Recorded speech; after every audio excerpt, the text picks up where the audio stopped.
एक बार गणेश जी ने पृथ्वी के मनुष्य की परीक्षा लेने का विचार किया और वह माँ पार्वती के पास गए और बोले, माता, मैं पृथ्वी पर भ्रमण करने जाना चाहता हूँ और पृथ्वीवासियों की परीक्षा लेना चाहता हूँ।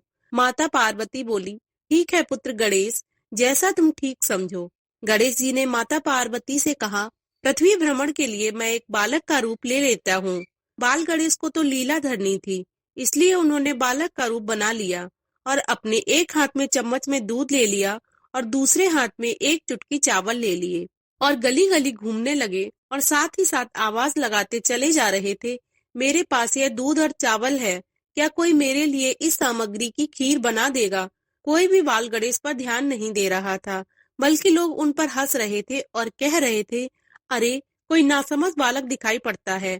उनमें से एक व्यक्ति बोला, तभी तो ये चम्मच में दूध और चुटकी भर चावल लिए घूम रहा है, भला इसकी खीर कैसे बनेगी? गणेश बाल रूप में लगातार एक गांव के बाद दूसरे गांव में इसी तरह चक्कर लगाते हुए पुकारते जा रहे थे, पर कोई खीर बनाने के लिए तैयार नहीं था। सुबह से शाम हो गई, गणेश जी लगातार घूमते रहे। अरे मेरी खीर तो कोई भी बनाने को तैयार नहीं, अब क्या करूं? तभी वहां एक बुढ़िया अपनी झोपड़ी के बाहर बैठी हुई थी।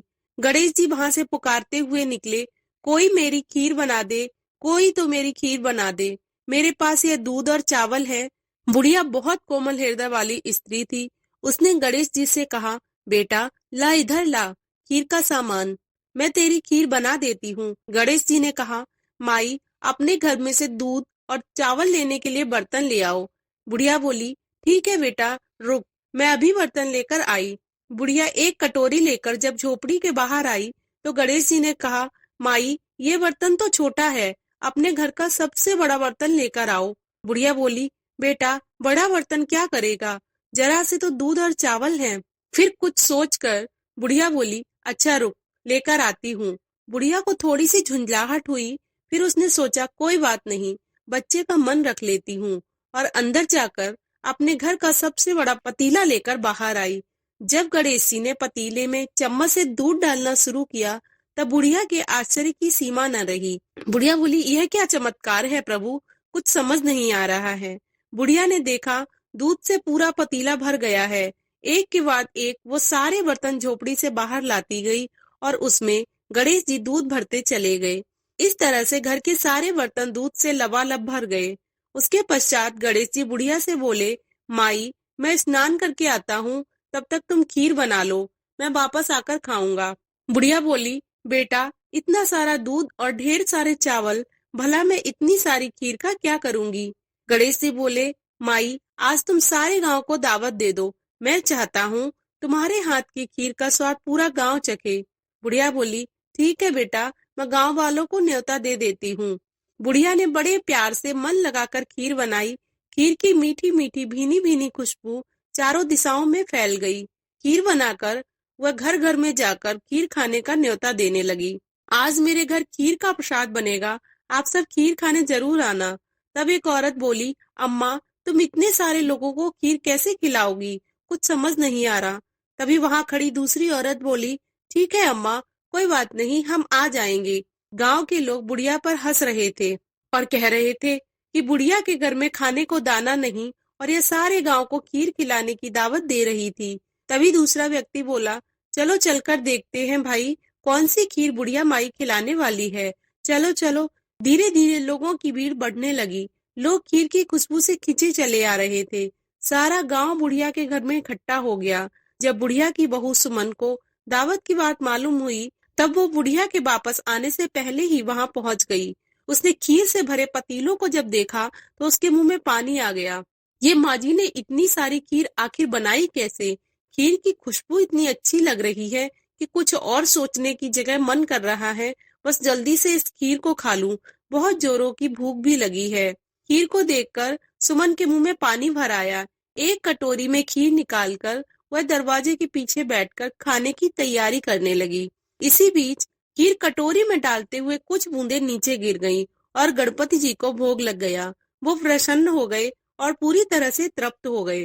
अब पूरे गांव को खाने की दावत देकर बुढ़िया वापस अपने घर आई तो उसने देखा कि गणेश जी वहां पर खड़े हुए हैं। बुढ़िया गणेश जी से बोली, अरे बेटा, तू आ गया स्नान करके, खीर तैयार है, चल बेटा मैं तुझे गरम गरम खीर परोस देती हूँ।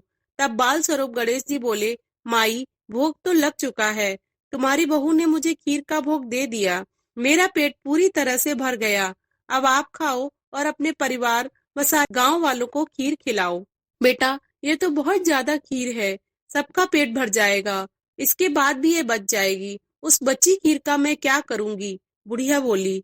गणेश जी बोले, माई जो भी बची खीर होगी उसे रात में अपने घर के चारों कोनों में रख देना। मेरे कहने पर तुमने इतने प्रेम से खीर बनाई, तुम्हें गणेश की चमत्कारी खीर बनाने का मीठा फल अवश्य प्राप्त होगा। यह कहकर मानो वो बालक न जाने कहाँ गायब हो गया। इतनी देर में गांव वाले भी आ गए। बुढ़िया ने भगवान गणेश का ध्यान करके सब गांव वालों को खीर का प्रसाद बांटा। जब सारा गांव जी भरकर खीर खा चुका, तब भी ढेर सारी खीर बच गई।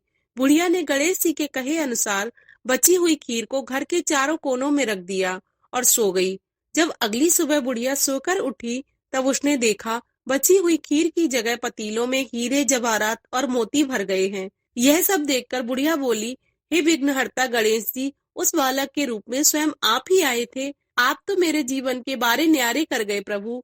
बुढ़िया को दयालुता का फल मिल गया, उसकी सारी दरिद्रता दूर हो गई और वो आराम से रहने लगी।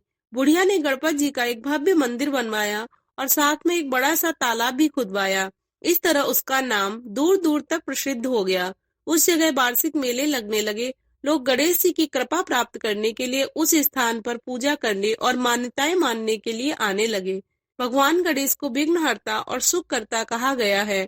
वह अपने भक्तों के जीवन की सारी कठिनाइयों को दूर करके सुख समृद्धि और वैभव प्रदान करते हैं। अगर आपको मेरी कहानी पसंद आई हो तो वीडियो को शेयर करना और चैनल को सब्सक्राइब करना ना भूलें। धन्यवाद।